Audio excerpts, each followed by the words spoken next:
Welcome back students, Vishal Gupta आपका teacher. कैसे हो आप सब स्टूडेंट्स? अब हम कंटिन्यू करने जा रहे हैं जो हमारा टॉपिक चल रहा है स्टैटिस्टिक्स का, अर्थमेटिक मीन का। उसमें हमने पिछली वीडियो में करा था अर्थमेटिक मीन इंडिविजुअल सीरीज के साथ में उसके एग्जांपल्स भी कराए थे फॉर्मूले के साथ साथ। तो आज हम उसी टॉपिक को कंटिन्यू करते हुए आज डिस्क्रीट सीरीज करेंगे। तो चलिए गाइस स्टार्ट करते हैं। यहाँ पे मैं फिर लिख रहा हूँ अर्थमेटिक मीन, ठीक है, लेकिन इस बार हम करेंगे इसकी डिस्क्रीट सीरीज का, डिस्क्रीट सीरीज, ठीक है जी। तो इसमें भी वही तीन मेथड्स या तीन फॉर्मूले ही आएंगे। पहला कौन सा है? डायरेक्ट मेथड, ठीक है। डायरेक्ट मेथड में क्या आएगा? इसमें भी वही फॉर्मूला लगेगा सीधा, क्योंकि इसमें फ्रीक्वेंसी भी होती है। तो इसमें x बार मतलब mean is equal to sigma f x upon sigma f आ जाएगा, ठीक है जी। और दूसरा मेथड कौन सा है? Again assumed mean method, assumed mean method, ठीक है जी। तो एज्यूम्ड मीन मेथड कैसे आएगा? इसमें भी वही x bar is equal to a plus sigma F D upon sigma F, ठीक है जी। और तीसरा फॉर्मूला स्टेप डेविएशन मेथड का, स्टेप डेविएशन मेथड, ठीक है जी। तो इसमें हम मीन कैसे निकालेंगे? x bar is equal to a plus sigma d dash f d dash upon sigma f into i, या इसको c भी लिख लेते हैं। चलो इस फॉर्मूले में हम c लिख लेंगे। c stand for common factor. ये जैसे हम मैं क्वेश्चन कराऊंगा आपको अच्छी तरह समझ आ जाएगा ये हमने क्या किया था।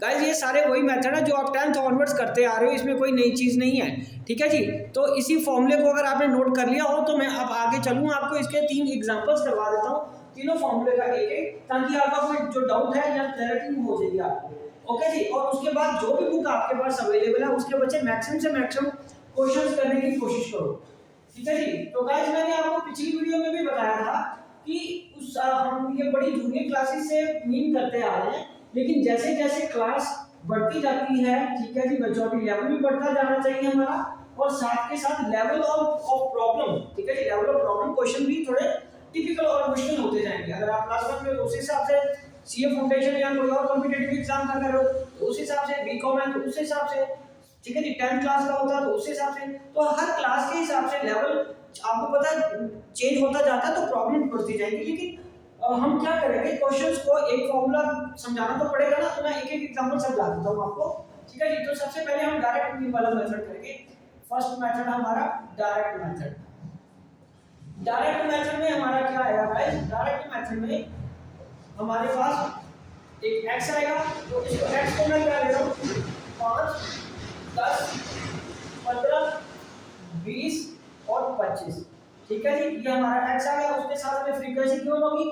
फ्रीक्वेंसी यहाँ मैं ले रहा हूँ 2 3, ठीक है जी, 4 और ये 5 है और ये 1 है, और इसका सिग्मा f हर जगह टोटल कर लेंगे।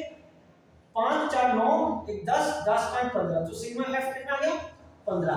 अब हम इसको मल्टीप्लाई करेंगे fx को, 5 2 10 30, 15 4 60, 20 5 100 और अगेन 25। तो ये क्या आएगा गाइस? 40 60 100 200 एंड 225। तो ये सिग्मा fx कितना आ गया गाइस? 225।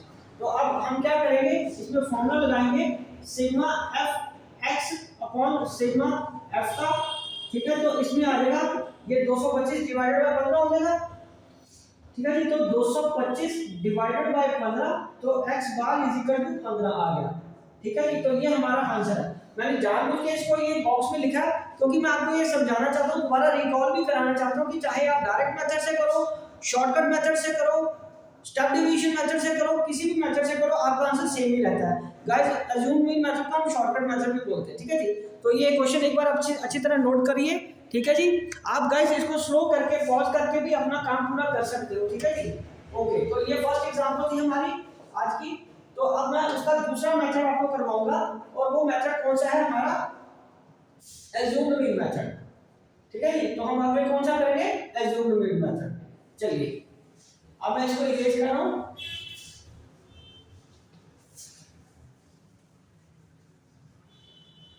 तो एज्यूम्ड मीन मेथड में आपको पता है एक चीज कोई एज्यूम करनी पड़ेगी, लेकिन याद रखना हमें वो x में से ही एज्यूम करना, फ्रीक्वेंसी में से नहीं एज्यूम करना था।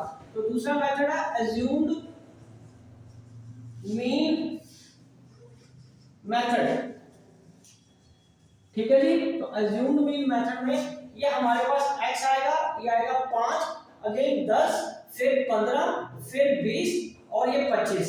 तो यहाँ पे फ्रीक्वेंसी में चेंज नहीं कर रहा सीरीज, ठीक है। 2 3 4 5 और 1। तो मैंने जैसे कि बताया हुआ आपको, ये और ये दोनों हाईएस्ट और लोएस्ट के बीच में से कोई सेंटर वैल्यू लेते हैं, मैं 15 इसका अज्यूम में ले रहा हूं। तो इस केस में हमें फिर क्या करना पड़ेगा, डी कैसे आएगा, x माइनस a, और हियर a स्टैंड्स फॉर 15, मतलब अज्यूम में 15 है, 5 में से 15 जाएगा तो ये -10 आ जाएगा, ठीक है जी।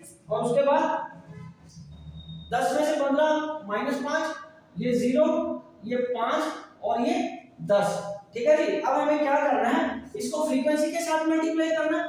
तो अब हमारे पास, चलो यहाँ पे मैं थोड़ी जगह मेरे को मिल जाएगी, a = 50 में यहाँ लिख रहा हूँ। अब ये हमें fd करना है, तो मतलब फ्रीक्वेंसी को इसके साथ मल्टीप्लाई कर देना है। Not a big issue. 20 15 0 25 and 10। तो माइनस वाले अलग कर लो, प्लस वाले अलग कर लो, ठीक है जी। तो ये कितना आ गया, -35, और ये कितना आया गाइस, प्लस का 35। तो अल्टीमेटली हम व्हाट वी विल गेट 0, ठीक है। तो यहाँ तो फिगर 0 आई। तो अब मीन का फॉर्मूला कैसे लगेगा, a = sigma d upon sigma f। तो अज्यूम मीन हमारे पास कितना है, 15, ठीक है जी। 15 प्लस 0, ये 0 है ना, तो ये तो हमारे पास सिग्मा f ऑलरेडी 15 हमें पता ही है, ये तो 15 ही बन रहा है। 2 3 5 4 9 3 9 10 5 15, ठीक है। तो ये 15 anything which is divided by 0 divided by 15, तो ये बाकी 0 ही बचेगा। तो ये आ गया हमारा 15 जमा 0, तो आंसर कितना आया, 15 आया। आंसर कितना आया गाइस, 15 आ गया, राइट जी, ठीक है स्टूडेंट्स। तो चलिए आगे बढ़ते हैं। हम बढ़ेंगे इसमें अज्यूम मीन के बाद हम अब अगला मेथड कौन सा करेंगे, step deviation method. Step deviation method हमें फॉलो करना है। उसमें भी हमारा ज्यादातर क्वेश्चन यही रहता है, लेकिन मैं सारा क्वेश्चन आपको दोबारा करके दे रहा हूं, ठीक है, ताकि आपको कोई कंफ्यूजन ना रहे, पर सीरीज में सेव रखूंगा, ठीक है जी। ओके, तो यहां तीसरा मेथड कौन सा, अब स्टेप डेविएशन मेथड, ठीक है गाइस। चलिए, तो स्टेप डेविएशन मेथड में हमारे पास क्या आएगा गाइस, स्टेप डेविएशन मेथड में देखिए सबसे पहले हमें क्या करना है, x लेना है, ठीक है। x में फिर वही मैं 5 10 15 20 और 25 ले रहा हूं, और फ्रीक्वेंसी में वही 2 3 4 5 1, सिग्मा f कितना आ गया, अगेन 15 आ गया, ठीक है जी। और उसके बाद हमें कैलकुलेट करना है d करना है x माइनस a, और a कितना है 15, ठीक है जी। इसको 15 ले रहे हैं ना हम, तो ये -10, ये -5 0 5 और 10। तो अब हमें d डैश निकालना है। तो d डैश कैसे आएगा गाइस, वो आएगा d upon c। c stand for common factor, c हमारा कॉमन फैक्टर मैंने कितना लेना है, 5। अब वो मैं 5 कैसे डिसाइड करूंगा, the gap between the x figures, वो कितना 5 है, ठीक है। तो that will be my c।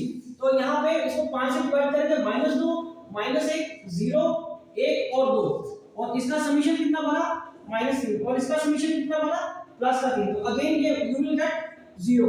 तो ये आ गया सिग्मा d डैश। इसको क्या आएगा, सॉरी इसका टोटल यहां नहीं करना, हमें इसका मल्टीप्लाई f फ्रीक्वेंसी से भी करना है, ठीक है जी। मैं थोड़ा ओवर एक्साइटेड हो गया।